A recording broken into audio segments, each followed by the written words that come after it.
の瞳に映るものは他の人に見えているものと本当に同じだろうか。どこまでが本当でどこまでが幻なのか。この悪夢はこの目をつぶせば終わるのか。ここで地震情報が入っています。15時42分頃、関東地方で中規模の地震がありました。各地の震度は次の通りです。東京都西部、山梨県が震度4、埼玉県、神奈川県にかけて震度3、千葉県北部が震度2。この地震による津波の心配はありません。繰り返します。あれは何でもない日のことだった。うだるような暑い夏の日。今思えばあの老人ホームを訪れたのも単なる偶然とは思えない。すいません。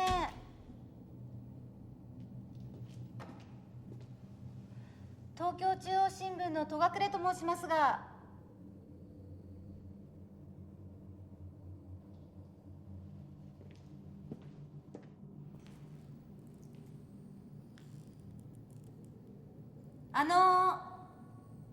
すいません。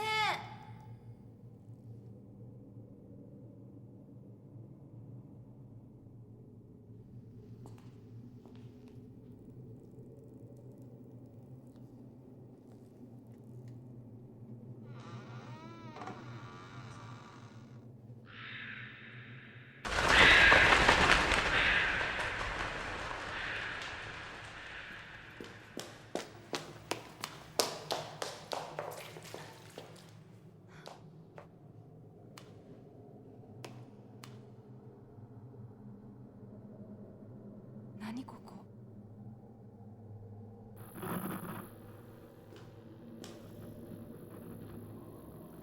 白な大地には見渡す限り地平線。上と朝日が冬の北海道に朝の気温が失礼。いつまで始まっています。朝6時。私たちの発言は実は湖です。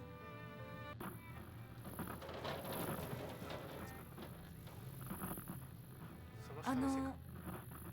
どうしました？しかし水に潜ってみましょ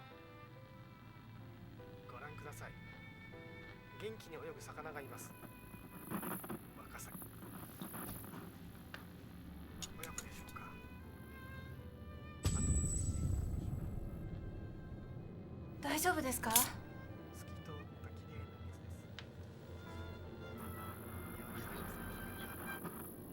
水です。やっ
それがこの悪夢の始まりだった。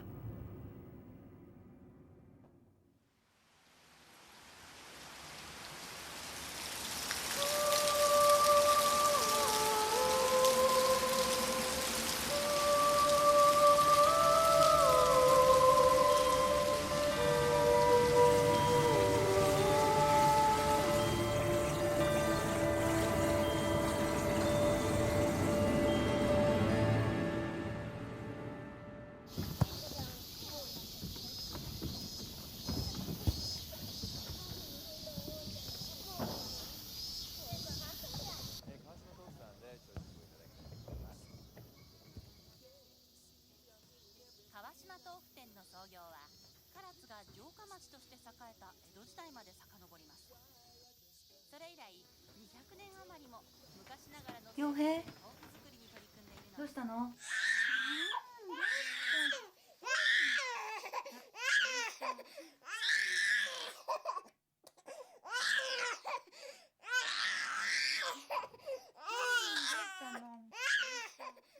私たちが夫婦でいることをやめたのは、この子が生まれてすぐのことだっ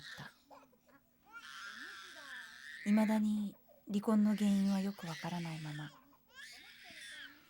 彼は突然別れを告げ、二度と戻っては来なかった。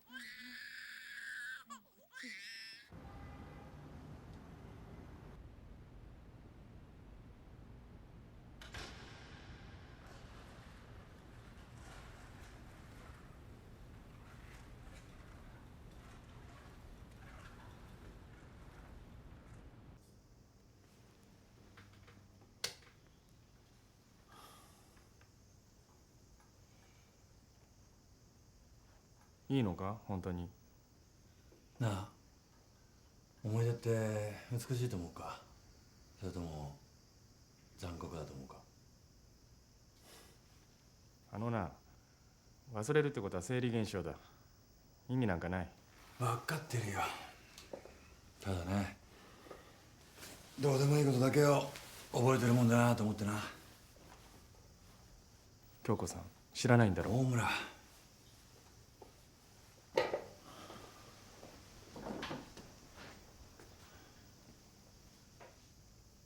りがとな。いいよ礼なんか。どこまで忘れちまうんだ。なんとも言えないな。そっか。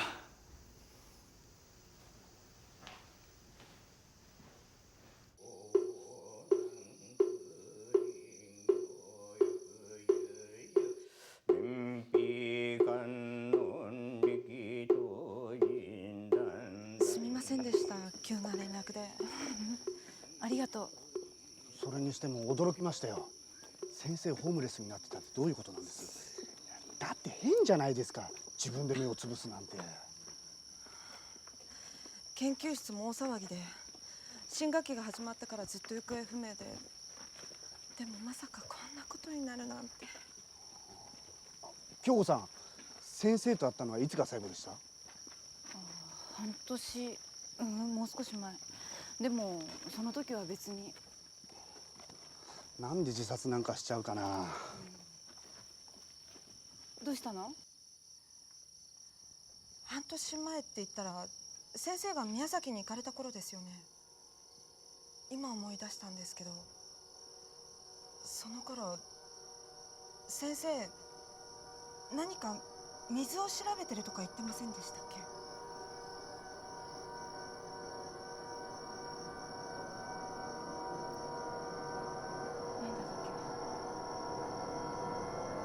死に水とか。死に水。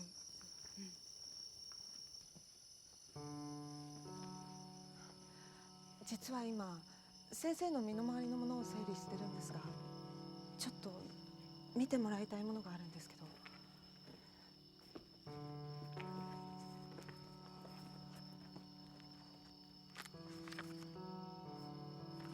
これなんですが。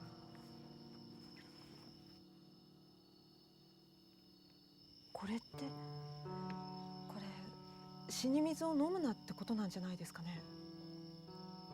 関係してるのかしら、先生の死に。私はそうとしか。ひどく慌てて書いたって感じよね。そうっすね。もしかしたら警告かも。警告？どうして？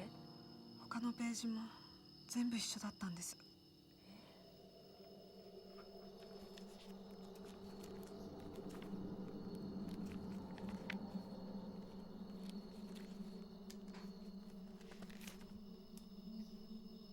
この子は？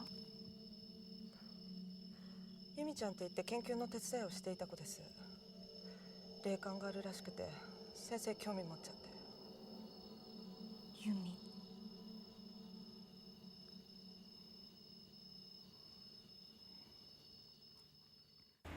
番組の途中ですが、ここで地震情報が入っています。20時2分頃、関東地方で中規模の地震があったようです。詳しい情報が入り次第、またお伝えいたします。はい、小島アナウンサーありがとうございました。多いっすよね最近。そうだね。聞きました昨日のニュース。土砂崩れあったって。全然。興味あって遺跡行ってたらしいっすよ。遺跡？神社ですって。土砂の下から。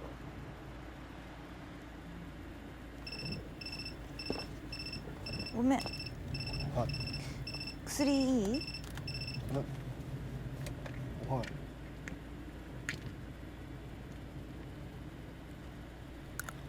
こんな時こそ森川先生が必要だったと思いません？まあね。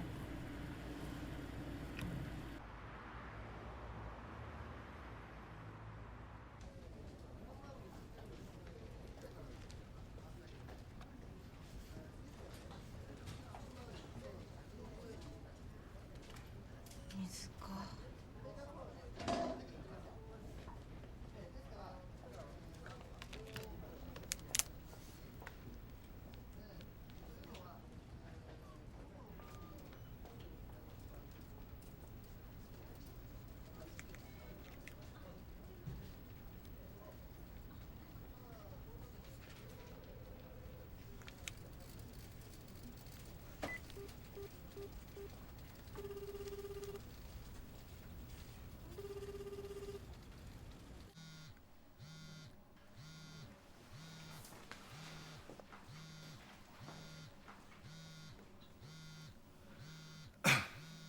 ただいま電話に出ることができません。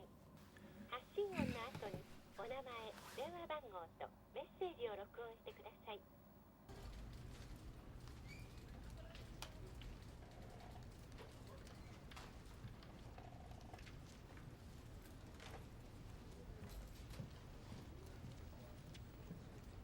指導。はい。お前あんまりあいつに関わるとろくなことないぞ。あいつは運のない女だからな。映るぞ。あとこの間のお前の記事、次特集で行こうと思ってるから。本当ですか？まあ記者に運が必要だぞ。はい。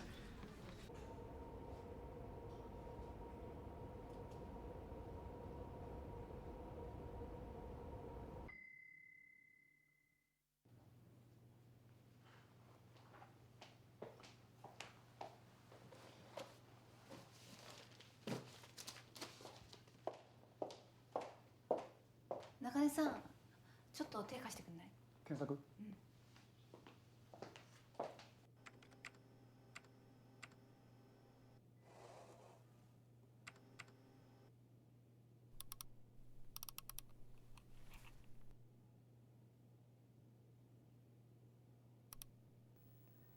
死に水。臨終に立ち会った家族や近親者が死にゆく人に与える最後の水のこと。与える順番は血縁の近い順とされる。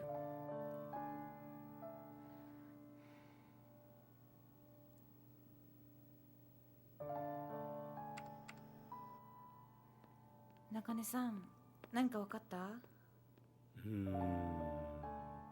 そのなんとかって先生、どこでその言葉聞いたのかな？もしかしてどこかの方言だったり、何か隠語みたいなもんじゃない？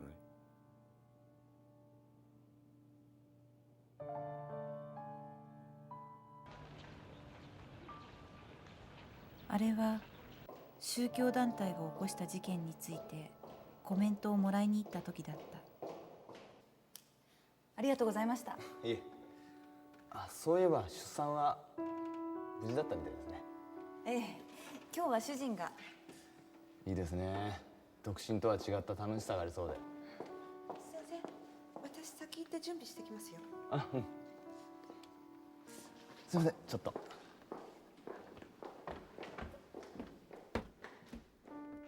先生、最近はどんなことを？よもつ平坂ってわかります？よもつ平坂？イザナギとイザナミの話ご存じないですか？最近のテーマは神話ですか？というより黄泉ですね。黄泉の湧く場所がよもつ平坂なんですよ。黄泉っていうとあの世の研究ですか？いえ、泉です。黄色い泉。泉。実はその水を飲むと死ぬという噂がありましてね。いわゆるよもつへぐいです。死の国とつながっているということでしょう。そんな。嘘だと思うでしょう。でも実際に古事記の中でイザナミはこの世に呪いをかけている。一日に1000人も死ぬような呪いを。でもそれって神話ですよね。土地の人は水地と言っていました。水地？呪われた水という意味だそうです。あと死に水とも言っていました。すいません、行きましょうか。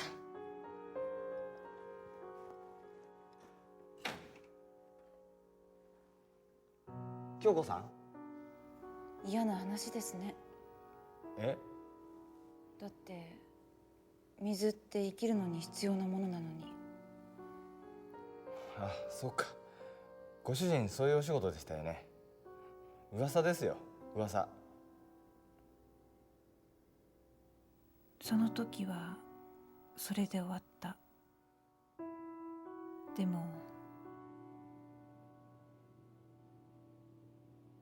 もその水を飲むなと残して彼は死んだのだ。水か。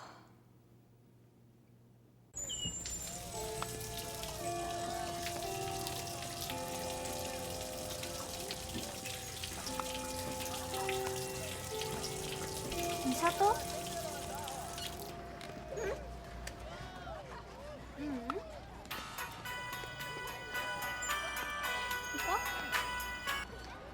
もしもし。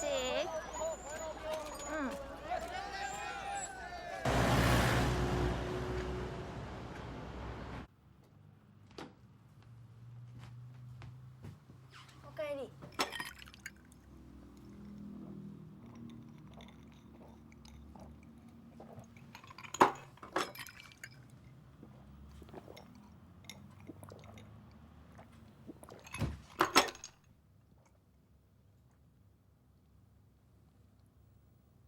美里さ、そんなに水ばっかり飲んで大丈夫？美里？美里？美里？大丈夫？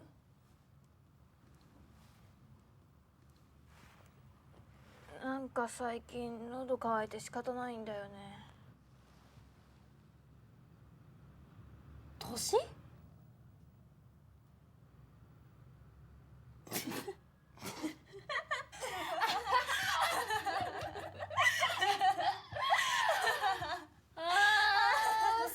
かも。17だもんね。私最近肩こるんだけど。そうそう。なんかだるいよね。もうマジ年。つうかそれさ。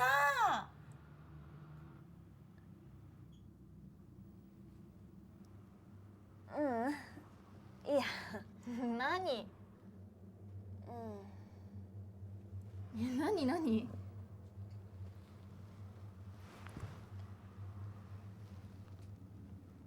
ひろみのことなんだけどさ。同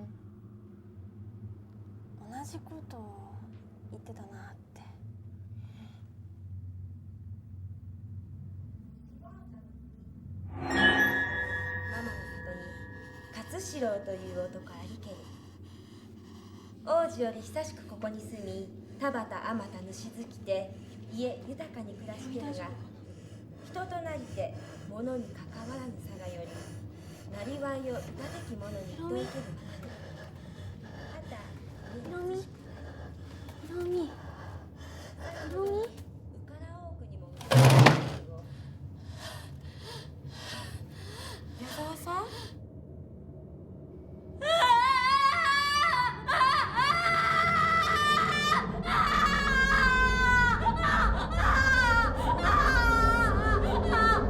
あ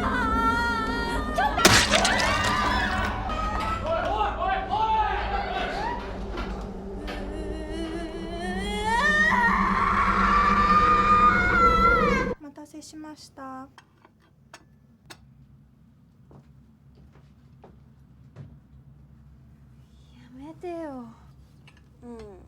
ごめん。あいつまだ16だったしさ。違う、それじゃなくて。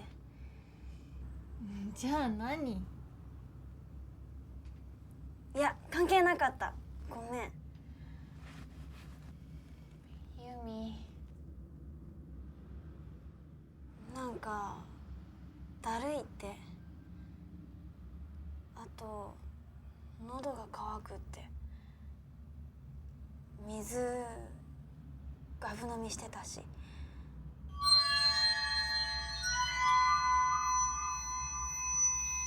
なんかごめんね、気になっててさ。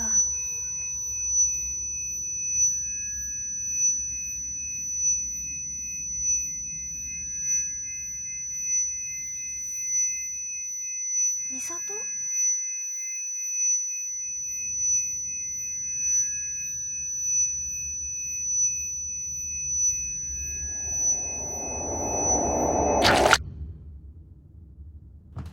どうしたの？帰るわ。美里？ちょっと美里！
私また水。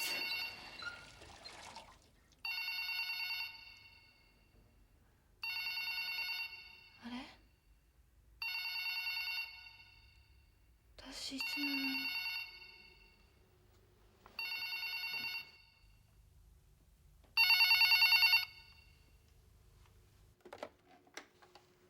はい、野田です。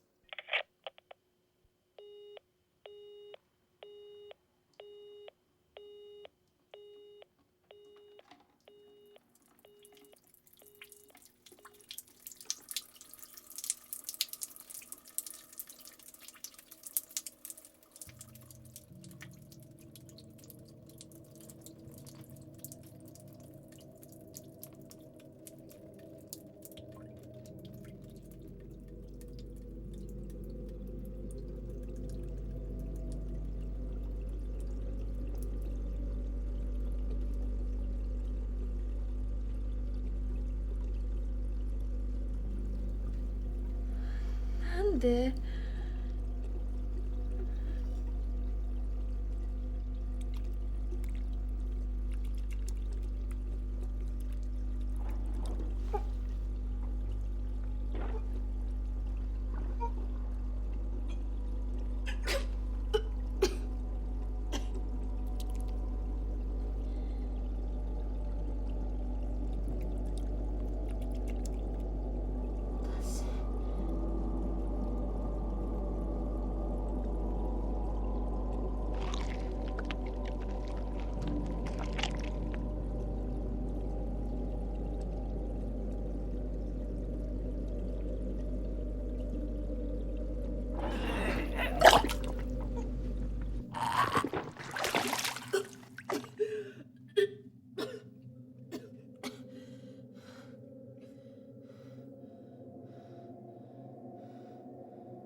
何これ？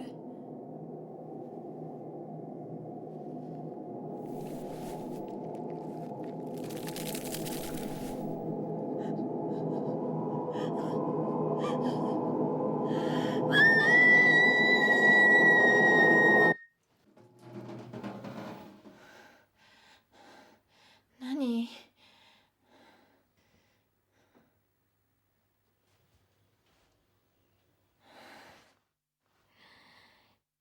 変なの。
こういうことできるようになったんだ。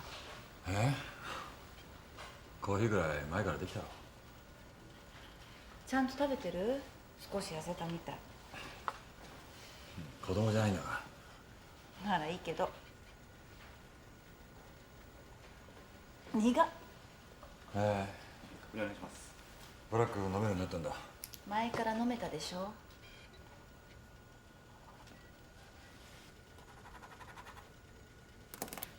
持ってない。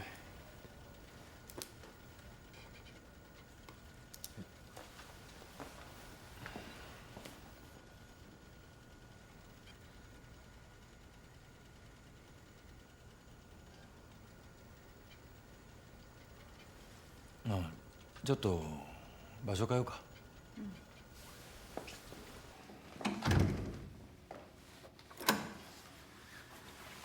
で、仕事っていうからにはなんか事件か？水のことなんだけど。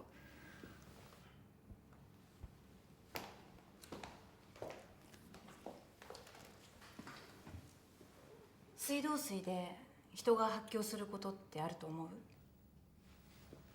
唐突だな。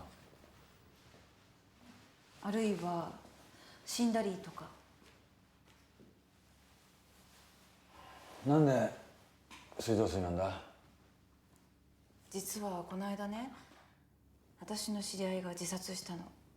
目をえぐり取って。で、よく公園の水道水を飲んでたらしいの。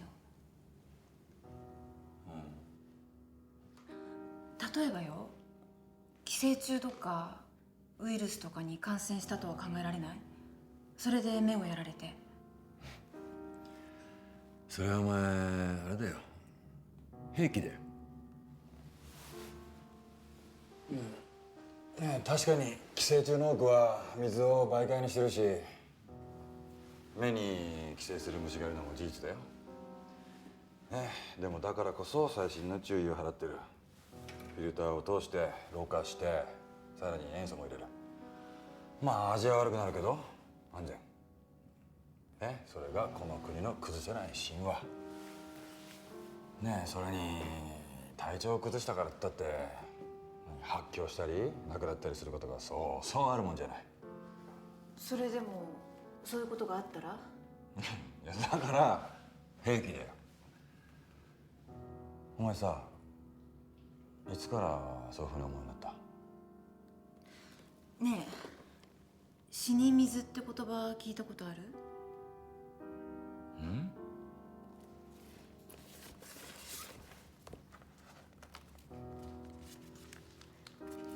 死に水。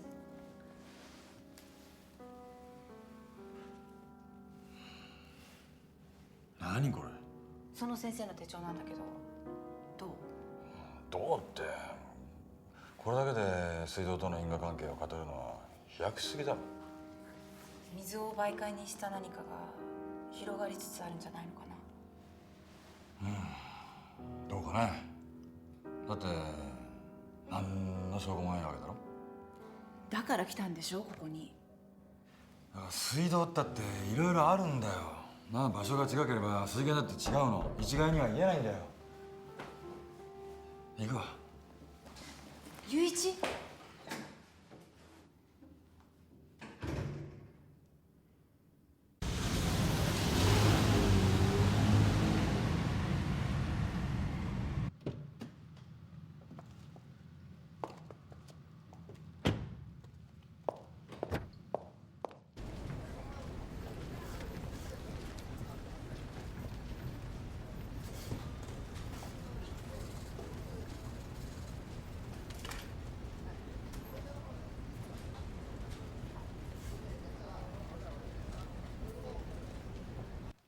どうぞ。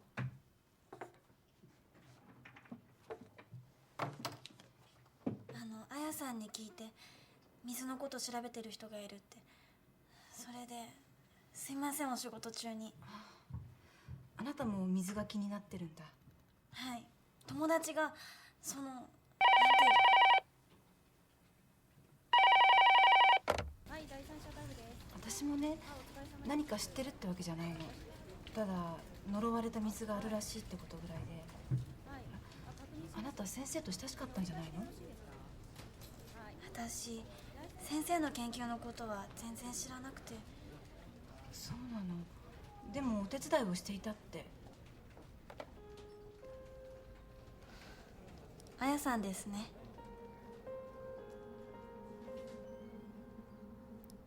んです。私のことを助けてくれてたんです、先生は。私、疫病神なんです。周りでどんどん人が亡くなっていくんです。すいません、こんな話。ううん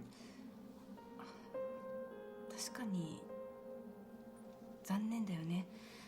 あんな形で先生が亡くなったりしたら。何？亡くなったってどういうことですか？先生行方不明になってて、この間。行方不明？知らなかったの？嘘！ちょっと待って！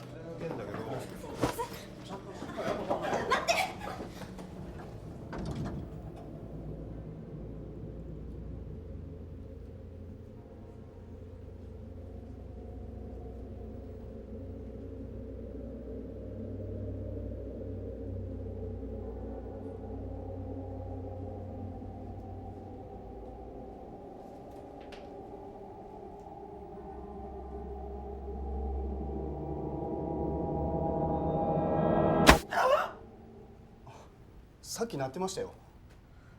ありがと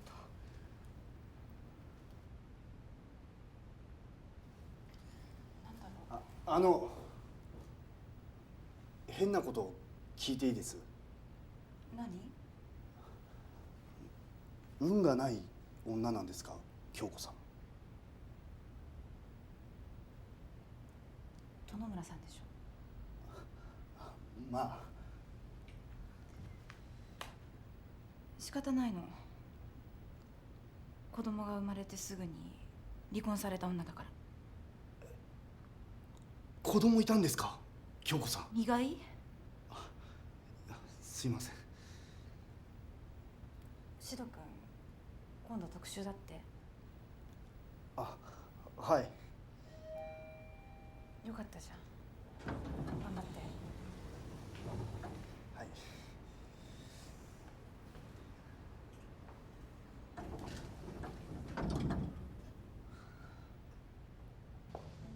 もしもし、ゆういち？ごめん、さっきは出れなくて。いいんだけど。どうしたの？何か用じゃないの？ゆういち？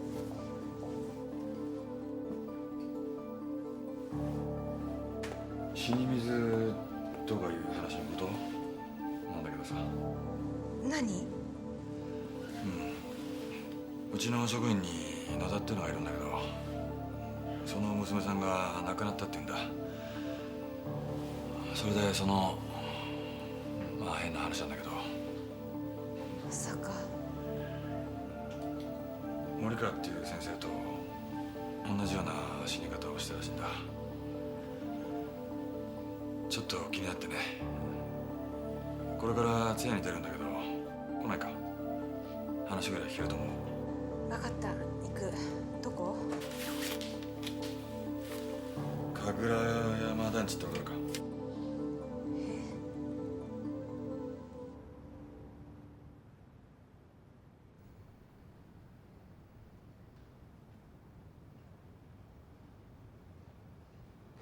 聞いた？一度も開けなかった理由。ひどい死に方したらしいじゃない。目を刺したって。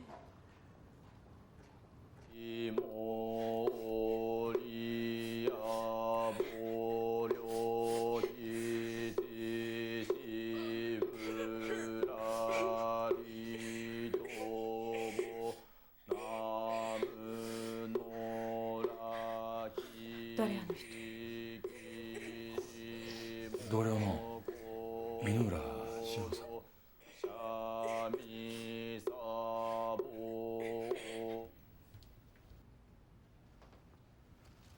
お母さん、今日はわざわざ娘のために。どうしてこんなことになってしまったんでしょうか？それが恥ずかしい話、全く。手のかからないやつだったんですが、何分私とは距離を取りたがって。奥さん大丈夫ですか？気を落とされたんじゃないですか？寝込んでます。最近寝不足のようで。精神的なものだとは思うんですが、変な話、最近あいつおかしなこと言うんでこっちも参っちゃって。おかしなこと？ショックなのはわかるんですが、見えるって言うんですよ、幽霊のようなものが。え？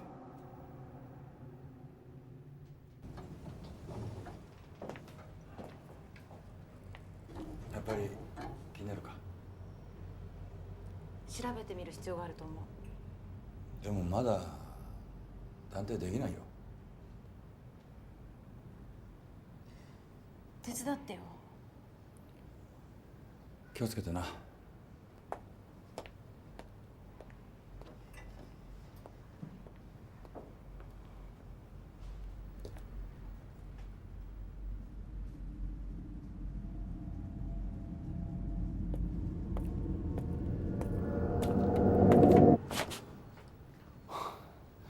塩を脅かすなよ。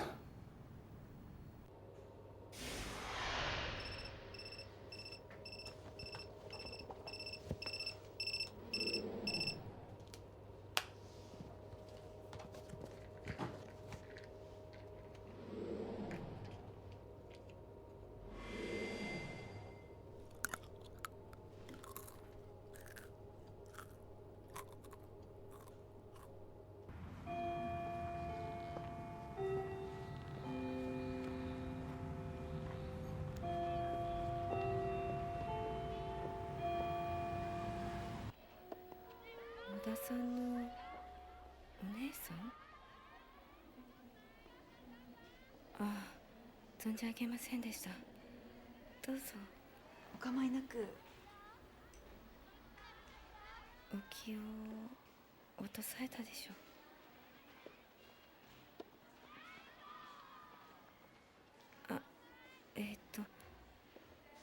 渚由美でしたね。ええ。ここだけの話ですか？行方がわからないんですよ。え？昨日早退してそれっきり。家の方は？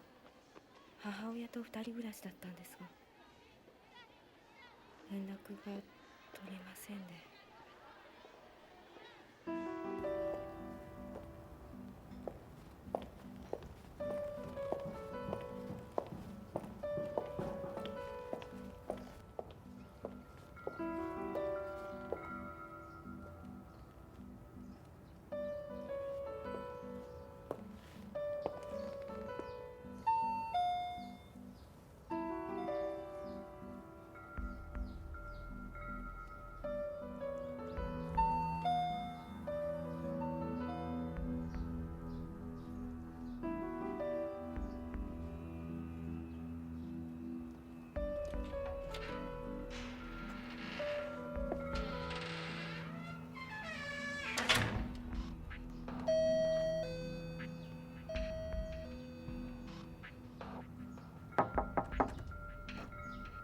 すいません。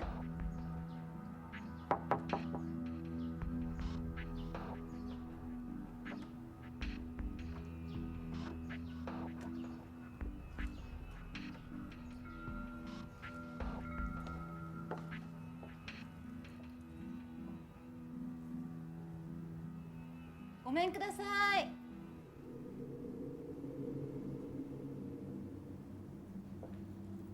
ごめんください。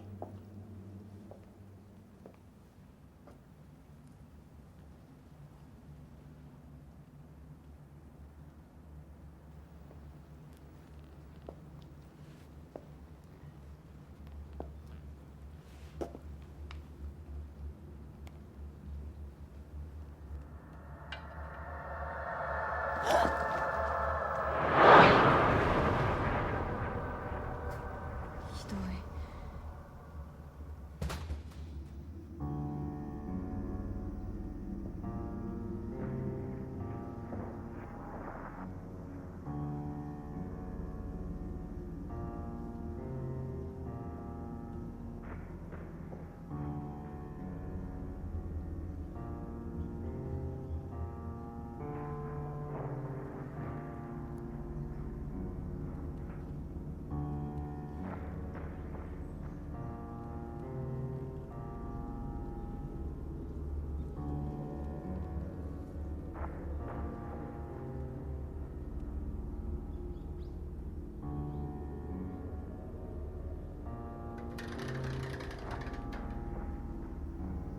かいますか？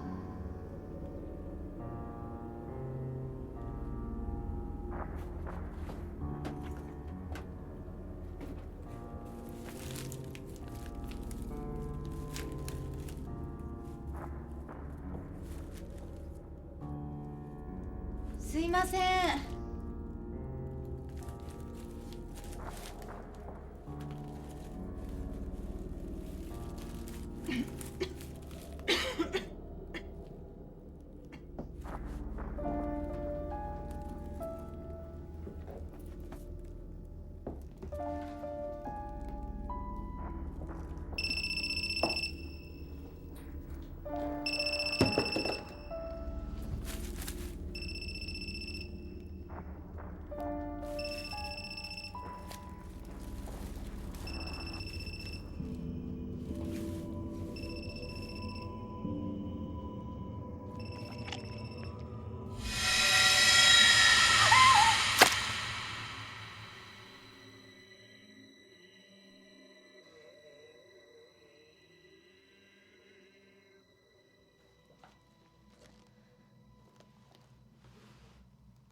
由美ちゃんいるの？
使えちゃうねこれ。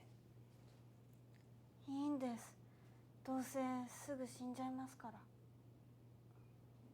やっぱり取り替えるよ。花なんていいんです。もうどっちでも。ごめん。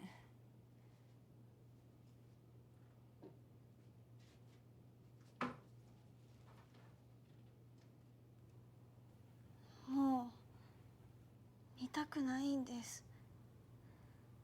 これ以上何も。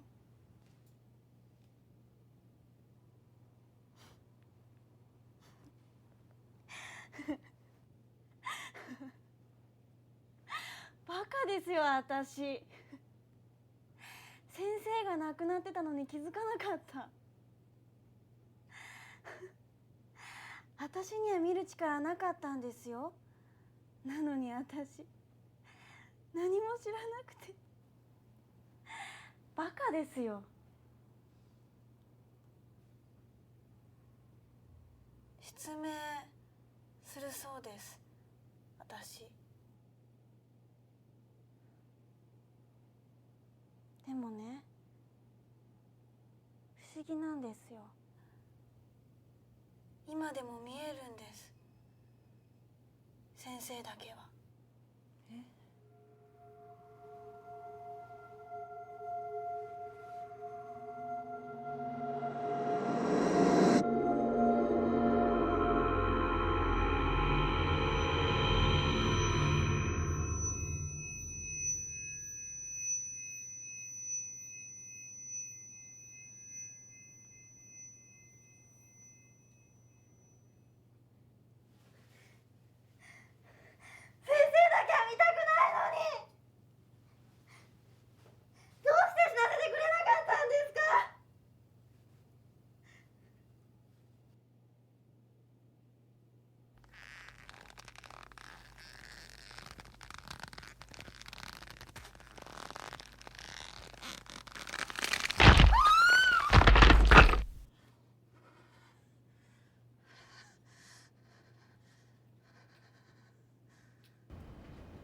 複雑。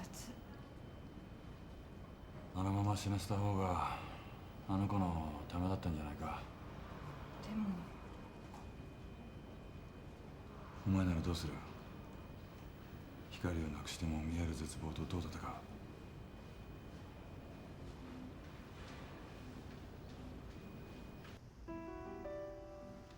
苦労した割には芳しくない。異常なしってことだ。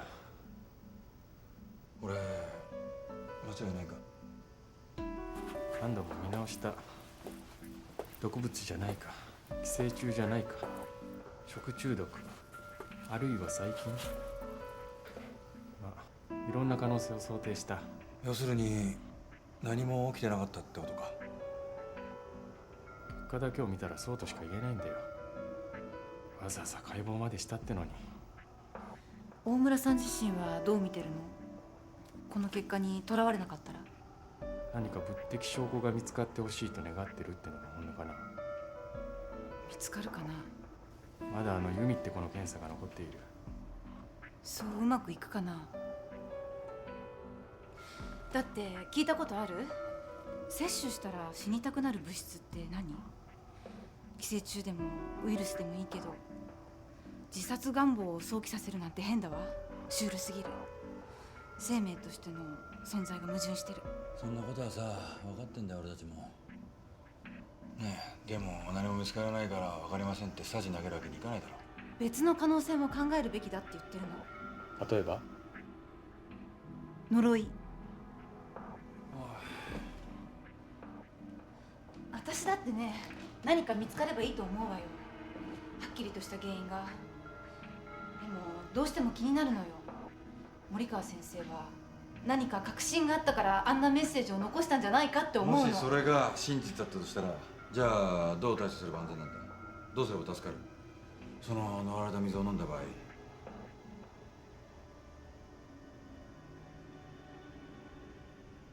わかんない。科学者だからな俺は。測れないものは信じない。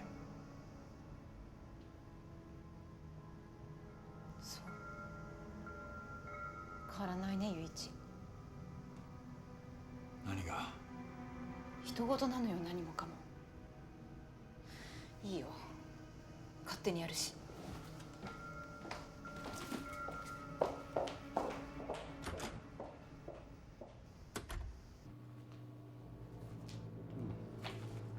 うちでわかるのはこんなもんだね。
地下水。湧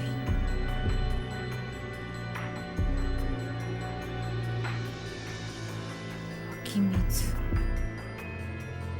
地下水。というより黄泉ですね。黄泉の湧く場所が泉ですね。この土坂黄色い泉。まさか土地の人は水地と言っていました。水地。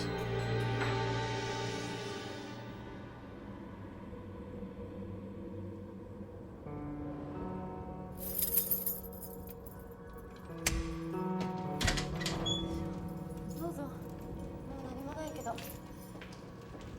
どうも。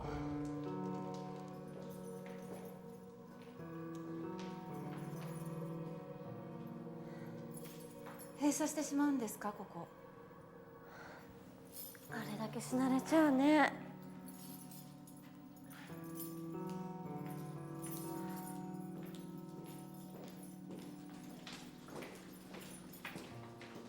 確かここでしたよね。ええ。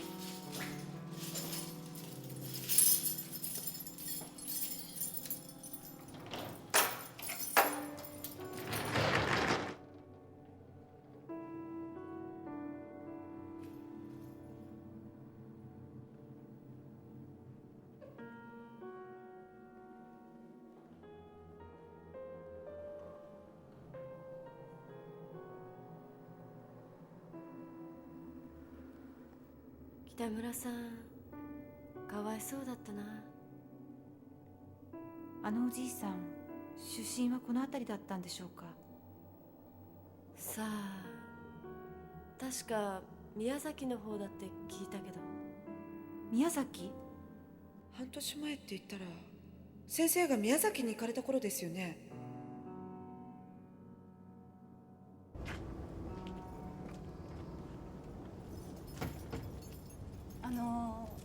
この辺りって飲み水はどうされてるんです？飲み水？この辺りは昔から井戸水ですよ。でも最近地震が多いでしょう。あれで少し濁りが出ちゃってね。濁り？近くの山で土砂崩れがあったでしょ。井戸って言っても浅井戸だから、ここは。ちょっと待ってください。土砂崩れって遺跡が出たっていう。遺跡？神社ですって。土砂の下から。こ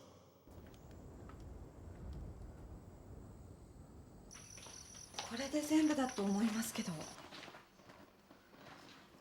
地震のデータなんてどうしたんだろう。先生も同じこと考えてたんだ。え？見て。震度自体は大したことないの。でもほら、震源ですよね。地図は？はい。や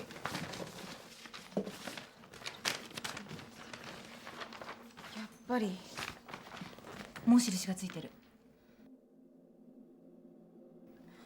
ばらついてますね。逆だと思う。聞いたことない？震源を線で結んだその中心が本当の震源だって話。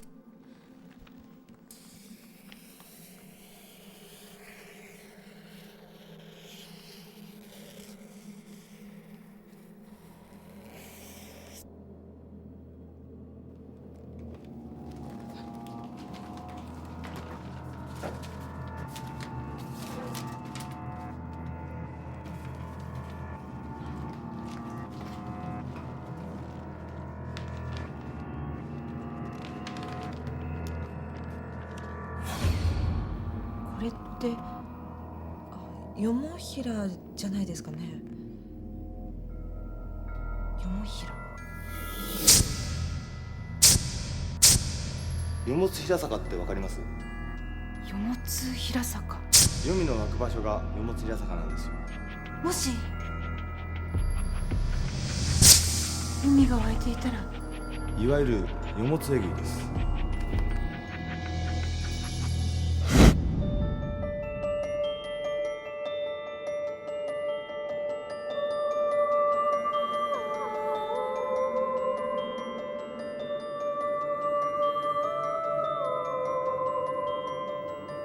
その水を飲むと死ぬという噂がありましてね。死の国とつながっているということでしょう。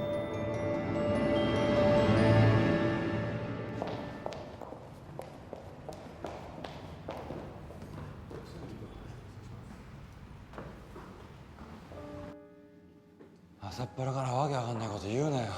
単なる偶然だと思う？もしあのダムの底から湧き水が出てたら？なんだお前、それが読みだとか本気で言ってんのか？本気じゃなかったらこんなに何回もあんたに会う？ちょっと雄一、ちゃんと聞いてよね。いい加減にしろよ。もうそんなの証拠でも何でもないよ。これだけ符合してるのに？よくあるんだよ、恣意的な方法を取ればさ。大体お前地下水のこと知らなすぎるよ。東京だけじゃない。どれだけ飲み水に利用されてると思ってるんだよ。地下に国境はないんだよ。いや、それにだ、どれだけの人があのダムの水を飲み水にすると思ってる。お前そうやって神話を信じたいだけなんだよ。なすりつけたいんだろ責任を。神様の言う通りってことに。そんなことない。あるんだよ。お前いっつもそうなんだよ。苦しいぐらいに信じ込んで分かってないんだよ。それが俺にとってどれだけ重たいか。そんな風に思ってたんだ。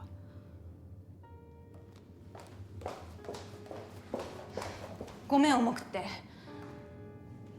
雄一とは違うから、私。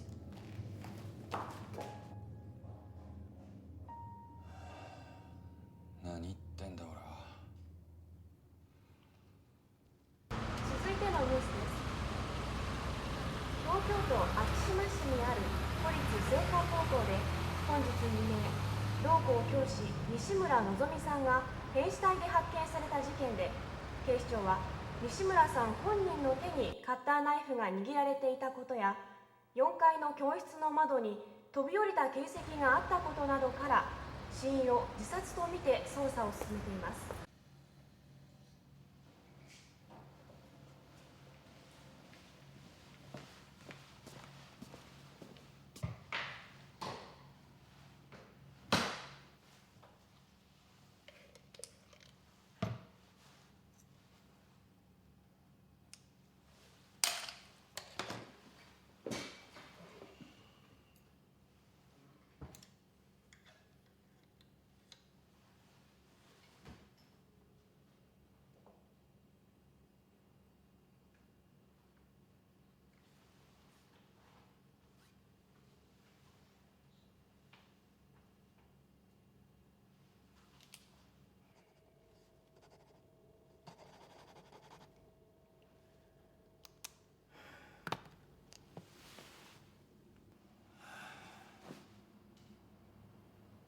何やってんだ俺は。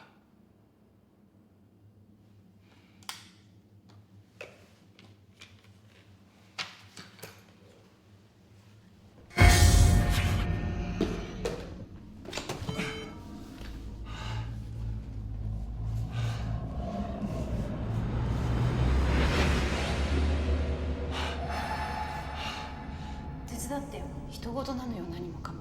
そんな風に思ってたんだ。ごめん、重くって。なんだよ。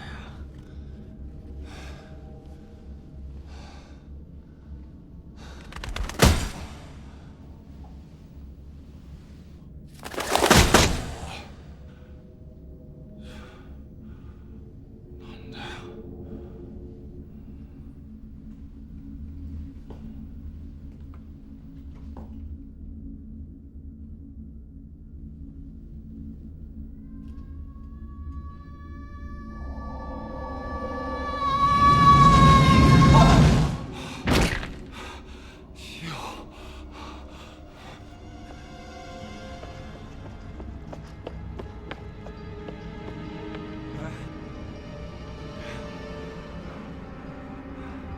どうなってんだ。おい誰か。おい誰か。な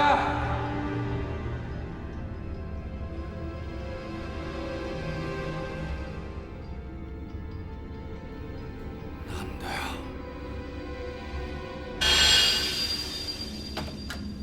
ジョー。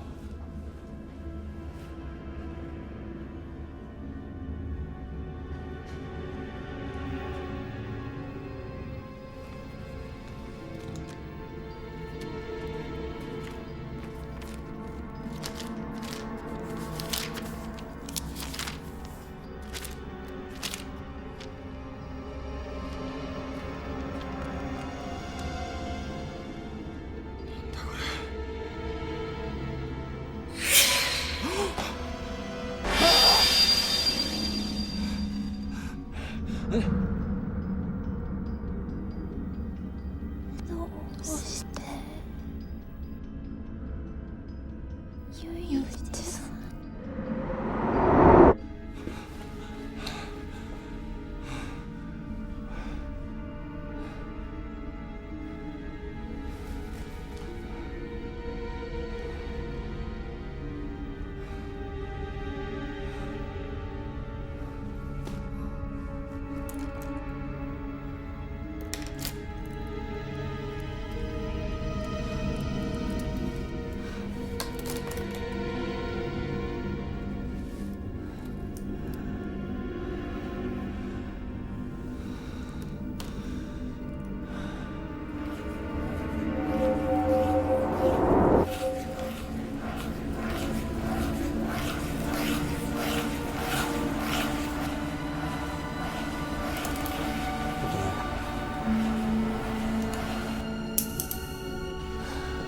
まさか。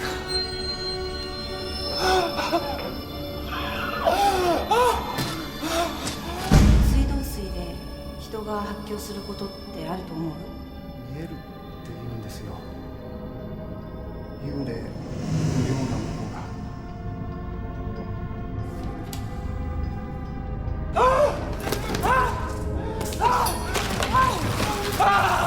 誰？あの人。同僚の箕浦志郎さん。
美しいと思うか、それとも残酷だと思うか。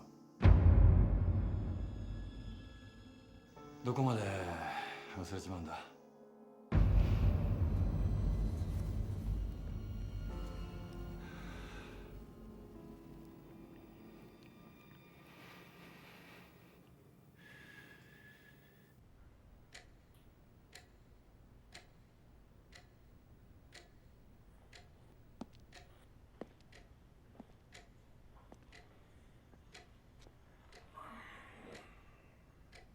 どうした？いや、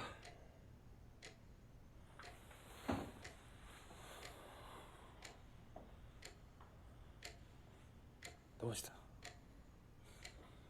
ユミって子の検査の結果なんだけど。ああ、至って健康だった、あの子。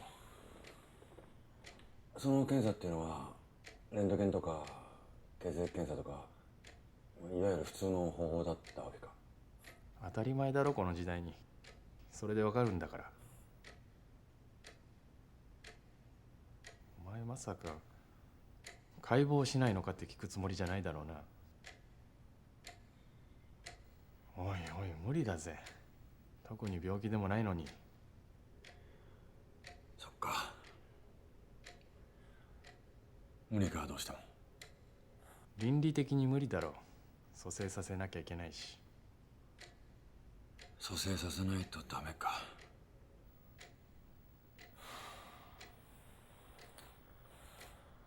変だぞ。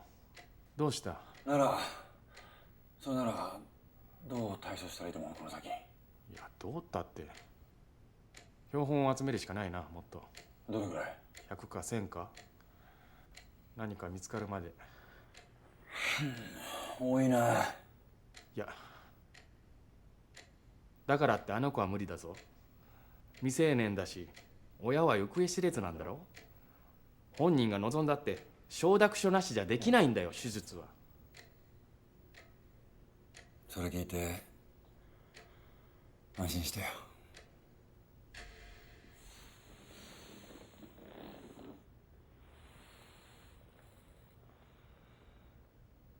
わかるか、大村。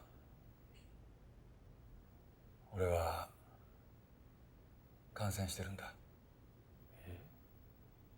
解剖してくれ、俺を。話聞いてたか？そんなことしなくてもわかるんだよ。意味ない。いや、外から見ただけじゃわからないことだってあるだろう。現にお前、俺が感染したって分かったか？例えば死体からは発見できないものが原因だったら。だからってお前、どこに何が潜んでるのかわからないんだ。死ぬぞ。いいんだ。それで雄一、どの道俺は自殺するんだよ。やってくれ。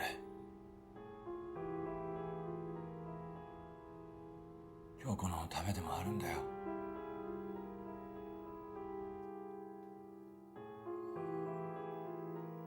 別れたばっかりの頃、よく考えてた。結局俺は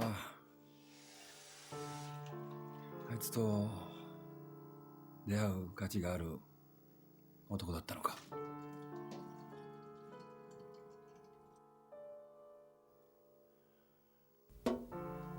俺の存在が何かあいつにプラスになったのか。むしろ俺は裏切ってばっかりだったような気がする。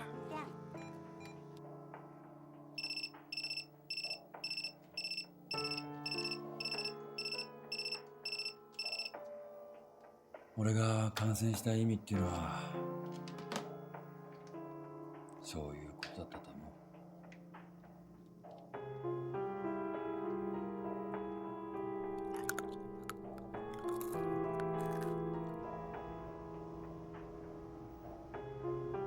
言うなよ、あいつには。また教えないのか？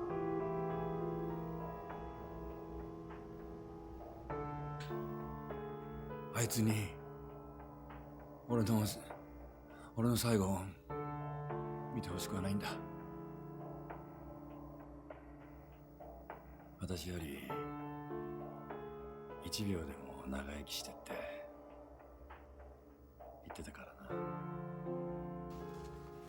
らっしゃいませ。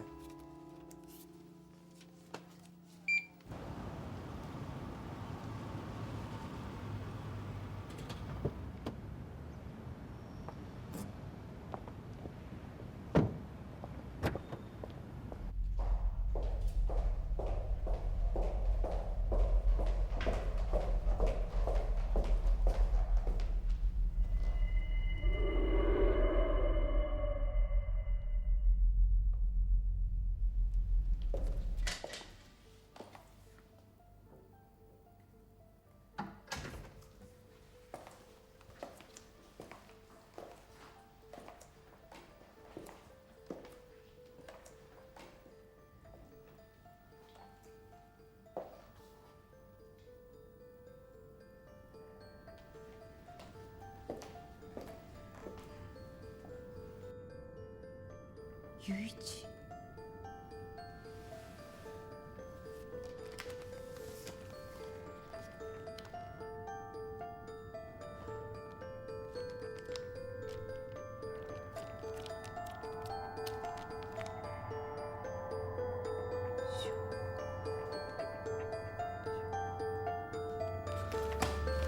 雄一？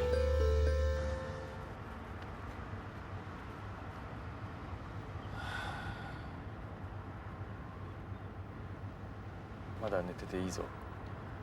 いや、見てるよ。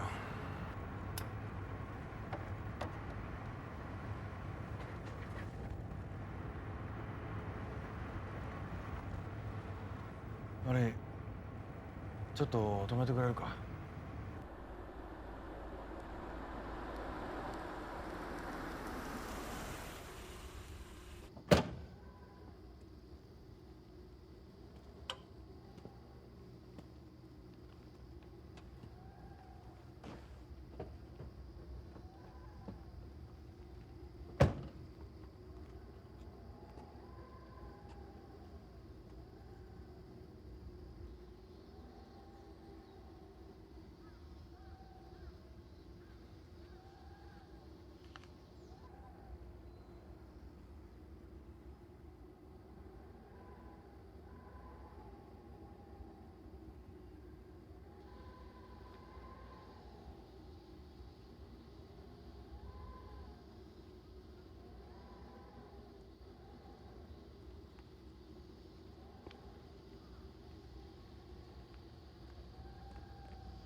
大村さん。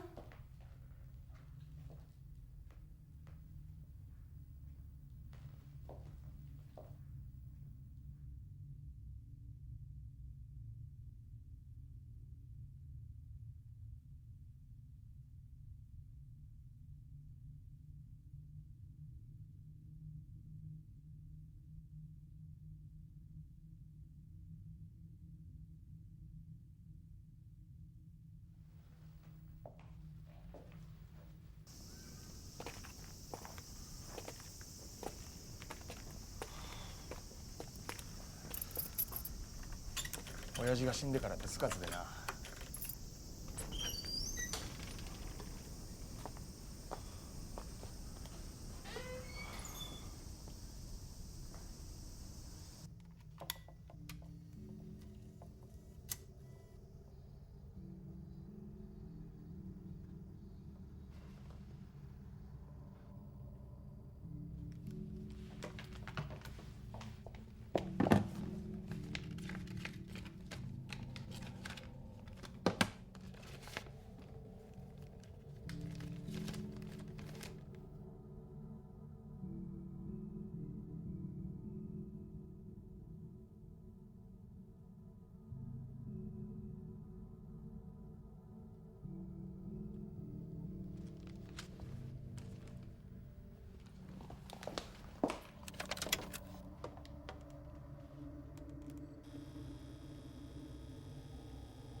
いいぞ。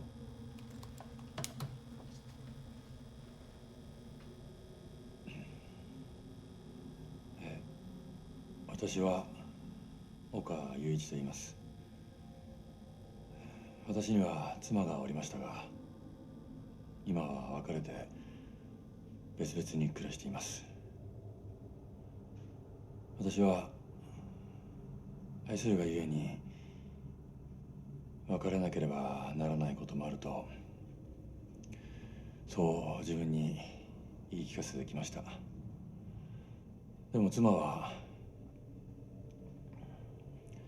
京子は理解できなかったでしょう。なぜ離婚しなければならないのか。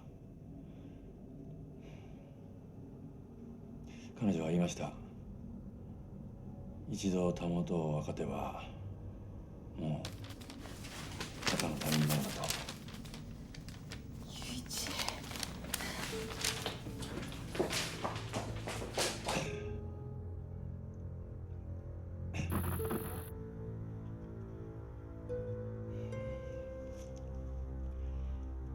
これは遺言です。私は今不思議な病気に侵されています。この奇病は原因不明で、おそらく水道水を媒介にして広がりつつあります。私はその現象を何とかこの手で解明し解決し終わりにしたい。残された方法はおそらく一つしかありません。しかしその方法を実行するには人道的に問題があって、だからここに証拠と記録を残します。やはり他人だからです。自ら死を選ぶような男とは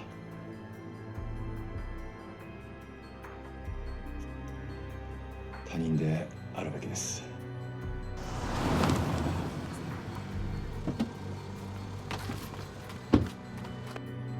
京子、ありがとう。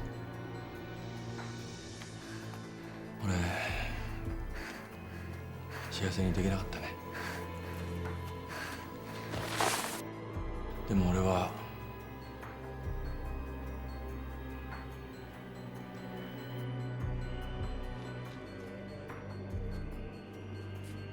だから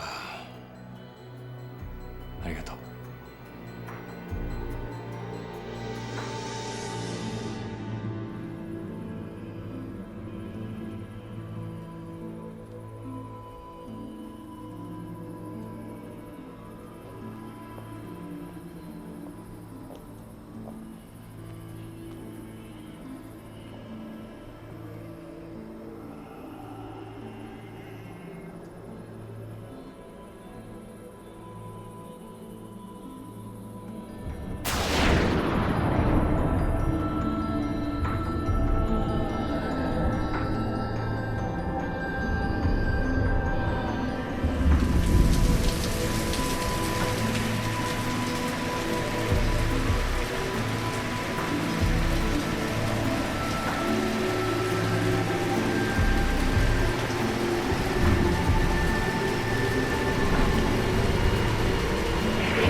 そうして雄一は死んだ。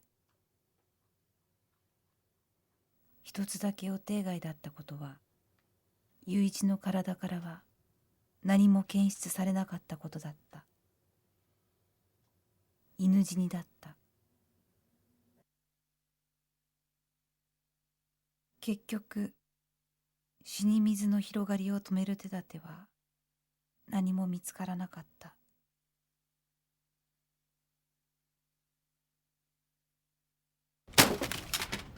ダメだろこれじゃ。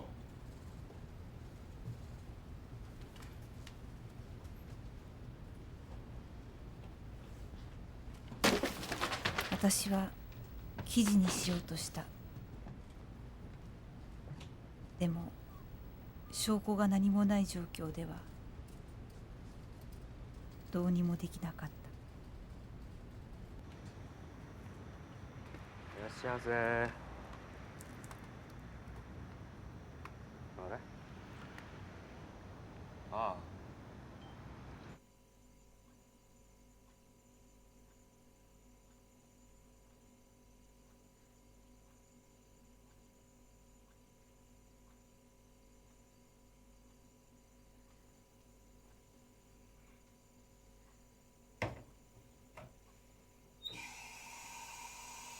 雄一は言った。地下に国境はないと。だとすればどこまで流れていくのだろう、この呪われた水は。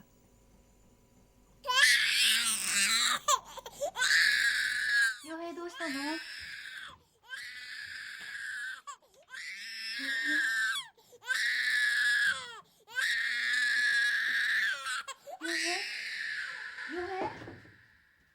陽平。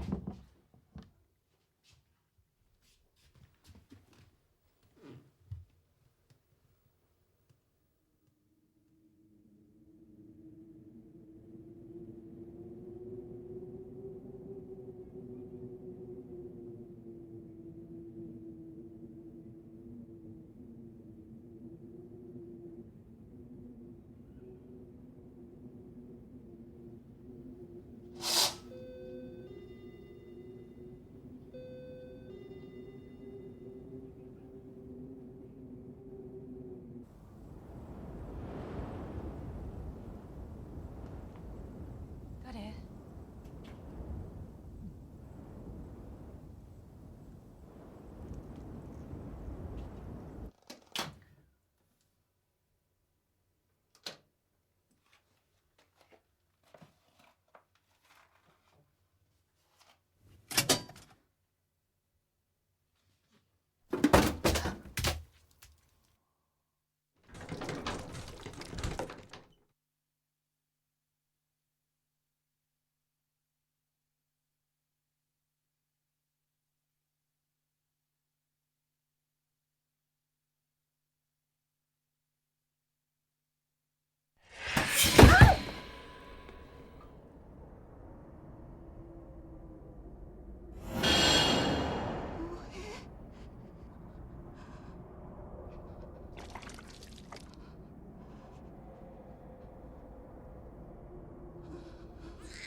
どうしたの？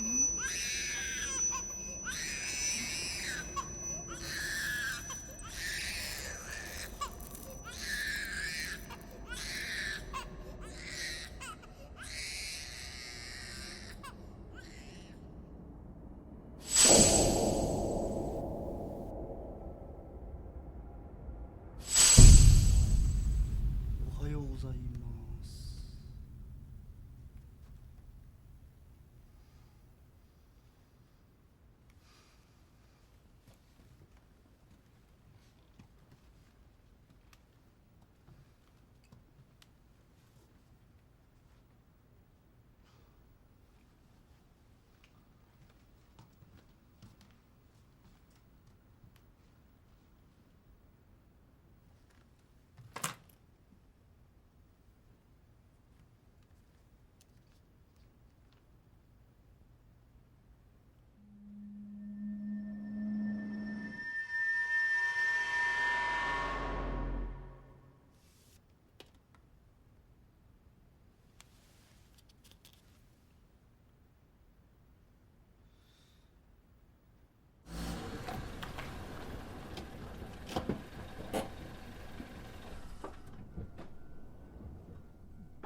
戸隠さんね。ああ、はいはい。最近どんな様子だったか分かりますか？戸隠さん。ああ、そういやここ1週間ぐらい目にしてませんね。ああ、そうですか。あ、さっき入り口に菊の花がありましたけど。ああ、見た。いやー、最近飛び降りる人が多くて困っちゃうんだよね。名所にでもなったのかな。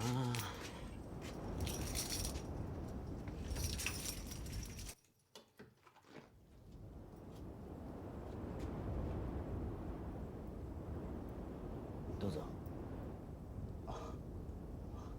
どうも。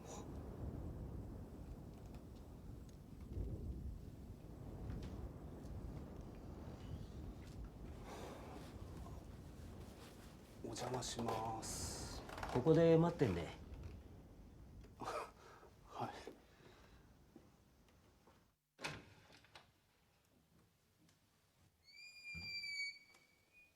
京子さん。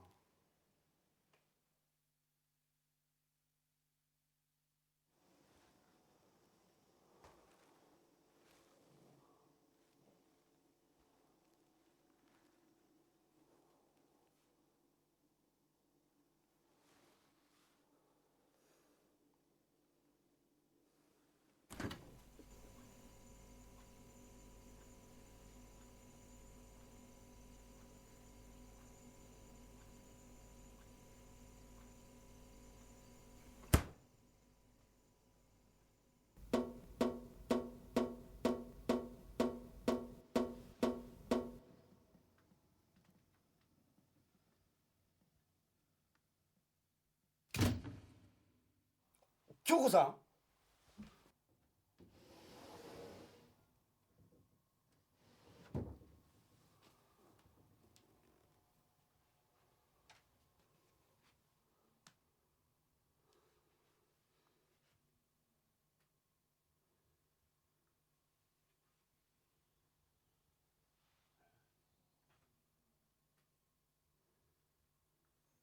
ん。なんだ。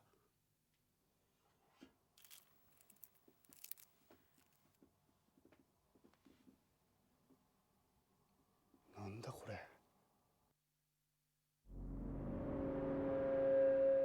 薬いい？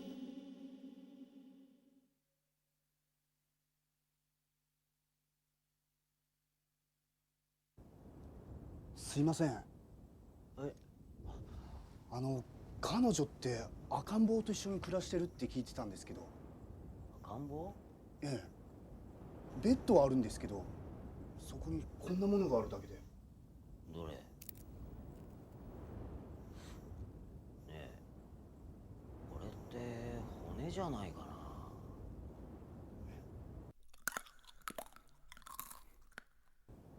あれ、骨食べてた。しかしこれは随分と小さな骨だね。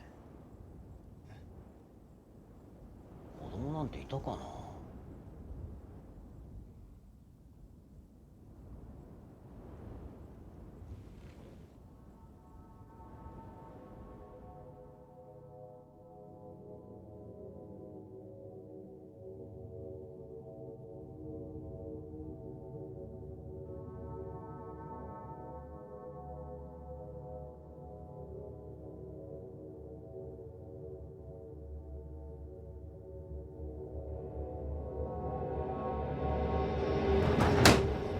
京子さん。